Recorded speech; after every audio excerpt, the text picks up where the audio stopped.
at 93.5, 1590 WAKR. Joining us live this morning, he is a film professor. He is a former entertainment industry professional and a good friend of ours here on the Ray Horner Morning Show, and that is Joe Fortunato with us on WAKR. And Joe, kind enough to join me this morning.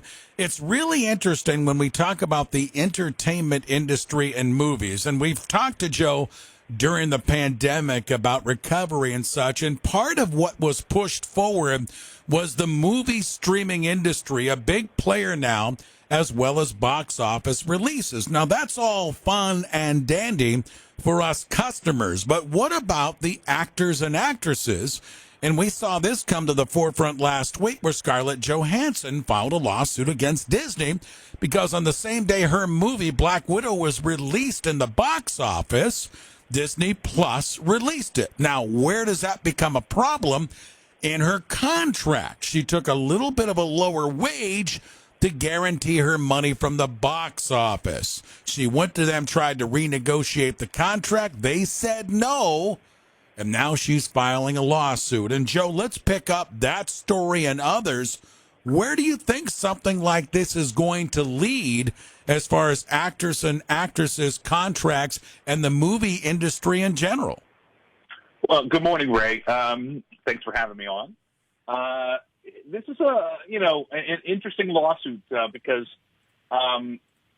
it used to be in the old days or the pre-COVID days that the window for any kind of streaming or cable or anything like that was 90 days. They've cut it down to 45 days in some cases, like with F9.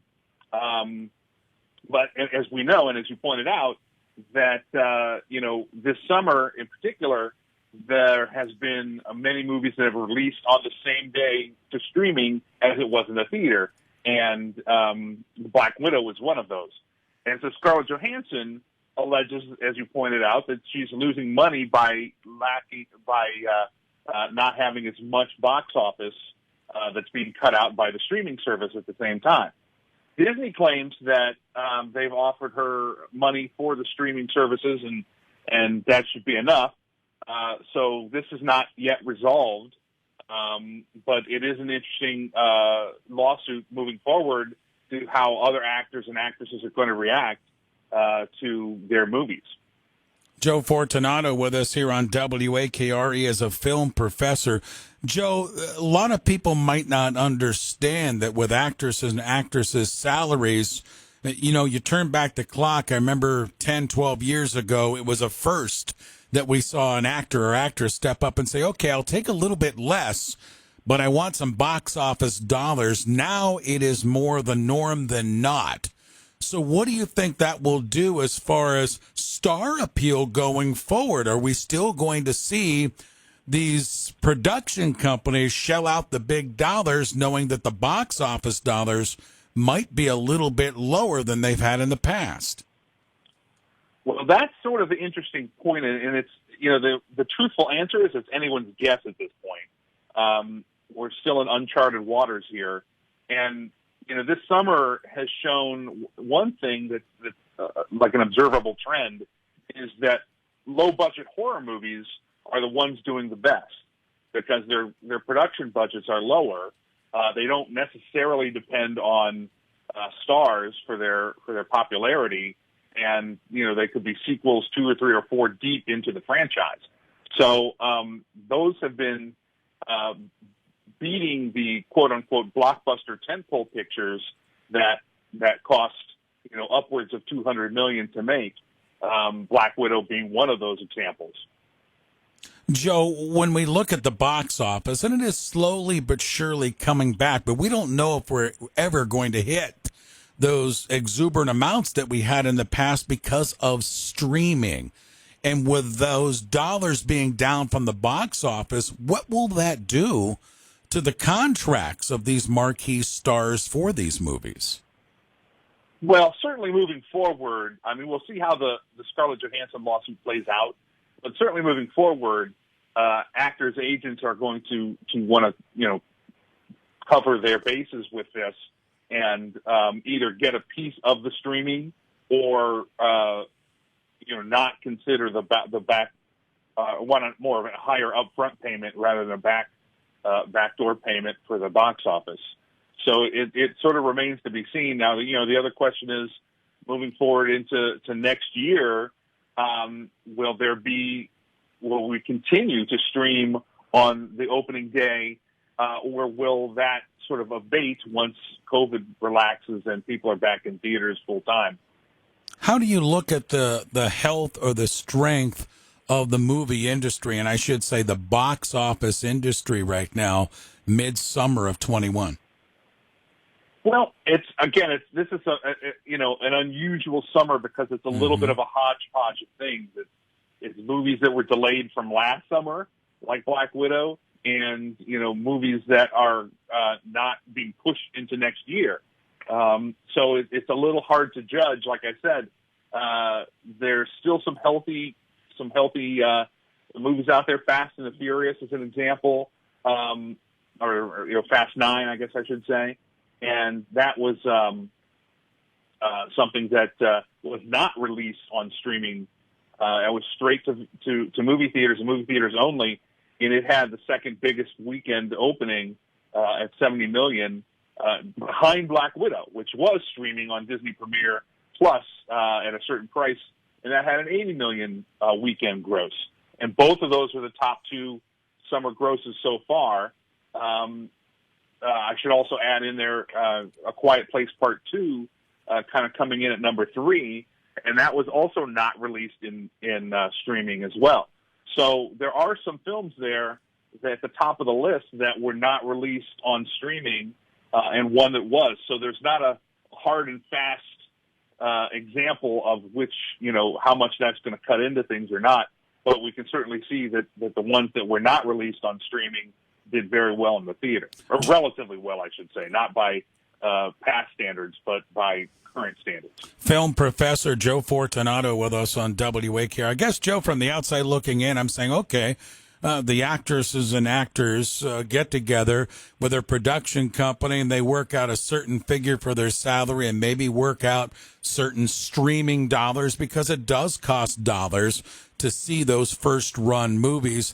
It seems like a simple solution to this problem, but I imagine, Joe, you know more about this than I do. It's probably a little bit more difficult to get done than it seems.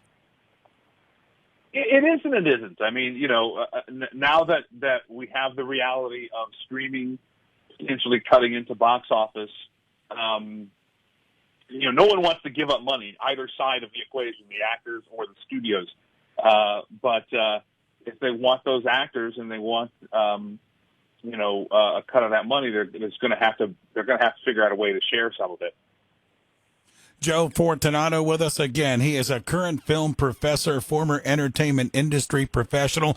Joe, the other thing I wanted to bring up with you this morning, because you've done film study at the Akron Summit County Public Library so many times, and just a couple of weeks ago we concluded, quote, Shark Week, and I saw all over the screen the last couple of weeks Jaws, and I know you know a lot of inside stories on the movie Jaws, which is one of my all-time favorites, and I thought while I had you for a couple of moments, if you wouldn't mind diving into that movie and give us some unique tidbits, if you don't mind, about that movie that people are seeing all over the place right now, going back to the mid-'70s with Jaws.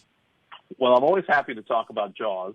And I actually did an online Fortunato Film School of Jaws exclusively for ASU, where I teach, and that was done online. So maybe one of these days we'll bring it back live to the Akron Library. A tidbit or something. I mean, I feel like this is something that a lot of people know nowadays, but for those who don't, one of the significant things about Jaws was that the mechanical shark didn't work more often than not. So Spielberg had to create ways of showing the fear of the shark without actually showing the shark itself. So he did that in a number of ways in the film. As you might recall, there was a scene where where the shark pulls the pier apart, and the pier is chasing after the guys and not the shark. There are many scenes where yellow barrels are used in place of the shark. And the shark only has about 4 minutes of screen time in the entire film, which is 2 hours and 4 minutes. Yeah, the shark didn't work at the beginning, right, Joe? The shark didn't work. When they built the shark, the mechanical shark, and they actually built 3 of them for 3 different uses, they tested it in regular water. They didn't test it in salt water of the ocean. So when they got it to the ocean, it kind of just sunk to the bottom of the water and didn't work. So they had to reconfigure the sharks to work in the salt water, and it's, again, probably something that a lot of people know, but if you don't know, it's an interesting tidbit. The nickname of the sharks were called Bruce, after Steven Spielberg's lawyer, Bruce Raymer. They almost came close to shutting down the production, didn't they, Joe? They were going well over budget. Yeah, and there was also a looming strike in Hollywood at the time, too, so they were trying to get done before the strike. They ended up doing almost 3 times their shooting schedule. It went from a $4 million budget over to $12 million, which by today's standards, that doesn't seem like a lot, but it's more than double the budget. At one point, Spielberg was worried that he was going to get fired, keeping in mind that this was, before he was a brand name of Steven Spielberg. This was the movie that really put him on the map. What did you think about the movie compared to the book Jaws? Because there were a couple of different scenarios inside that book that differed from the movie itself. Yeah, there were, and at the risk of giving out spoilers and stuff, some of in the book, there was a lot more subplots and a lot more. There was a subplot with the mayor being involved with the mafia. There was a subplot with oceanographer Hooper having an affair with Chief Brody's wife. All of these things were removed from the movie at Spielberg's request. They wanted just a streamlined adventure, straightforward shark chase kind of movie, and I think that worked out pretty well. How about the selections of Dreyfuss and Schreider for those 2 key roles? Were those the 2 that stood out right away, or were there others up for those roles? There was, in Hollywood, there's always somebody up for a role. It's always a little bit of a mixed bag. How much, people you read on Wikipedia or Internet Movie Database that so and so was up for a role and so was up for a role. There was a rumor that Charlton Heston wanted to play Chief Brody, and Spielberg didn't want him because he was too much of a name, and he wanted a little bit more of an unknown, which made Charlton Heston mad. Whether that's true or not, sort of remains to be seen, but it's kind of a fun story. Richard Dreyfuss was recommended by George Lucas, who had directed him in American Graffiti, and Spielberg wanted him, but Richard Dreyfuss didn't want to do the movie. He said, I don't want to make this movie. It's going to be too hard on the ocean. Well, he saw himself in another movie called Duddy Kravitz, and he thought he was so bad in it he would never work again, so he went back and begged Spielberg for the part. That's great stuff. Joe, thank you for joining us this morning. Again, Joe Fortunato is with us. He is a film professor and, again, a former entertainment industry professional and a good friend of ours here on the Ray Horner Morning Show, really looking into the industry itself going forward with movies and streaming. And then we thought we'd throw a little bit on Jaws as well. Joe, good talking with you again, my friend. Thank you. Thanks, Ray. Joe Fortunato with us, joining us live here on the Ray Horner Morning Show. 28 minutes after 8 o'clock, traffic and weather time for you.